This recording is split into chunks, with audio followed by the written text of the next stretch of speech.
Yeah, it was funny. It encourages them. It's for chemistry. Show chemistry.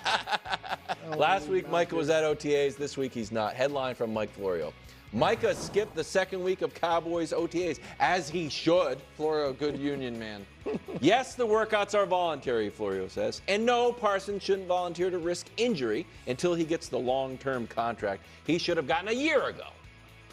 Micah not present at the second week of OTAs. Something or nothing at all? It's something. Something idiotic by surprise, the Cowboys. Okay. What are you doing? We all know you're going to pay Micah Parsons. You can't let Micah Parsons walk. All right? So you are just stringing this thing along like you did Dak, like you did CD, like you did Zeke. And what's going to happen is you're going to have to pay him more money. And because he's skipping OTAs, however valuable you think that is, the second week, might end up skipping some, maybe a hold in during training camp. Definitely. So he's less ready for the game when the games do start, even if you sign him an hour before it's, the kickoff.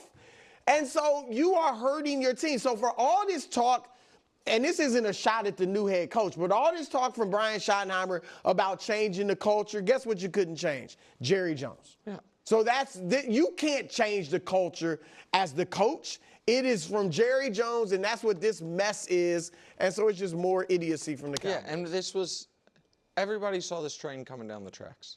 This was Dusty, pull up my quote from when Jerry was flirting with Deion Sanders.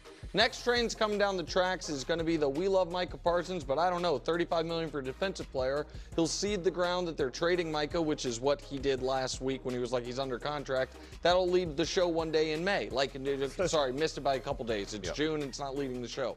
We knew that we all knew this was coming. And of course, I don't blame Micah for not being there. Right. I don't blame any player aside, honestly, from quarterback, because that's kind of a management position almost that skips OTAs. But certainly a player that is awaiting a life-changing contract that he has earned and deserved. I was shocked he was there last week. That was a good show on his part. I thought that was a good faith move. Yep. New head coach. I'm one of the leaders of the team. Also, didn't they move my locker around? I want to make sure all my stuff's still there. Check out the new ping pong table, all that. But this is the hold in during training camp is coming. This is not going to get done. Jerry's history tells us this is not going to get done by the beginning of August. And by Micah, I mean any great player's history tells us, well, then he's not going to be a full participant in training camp. Right. Which I would advise against him if you were my client. No, you can't risk some bad injury and then $40 million a year is off the board. No. So Brew has gotten this one right for a while. You nailed it. Look, man, he creates a bad culture. I'm just sorry, Dallas. Coming up next, we conclude. We're halfway through today's episode, and we're going to get an answer to, will Chris Broussard betray Indianapolis? Naptown. You're not going to pick them. You don't know that. Naptown.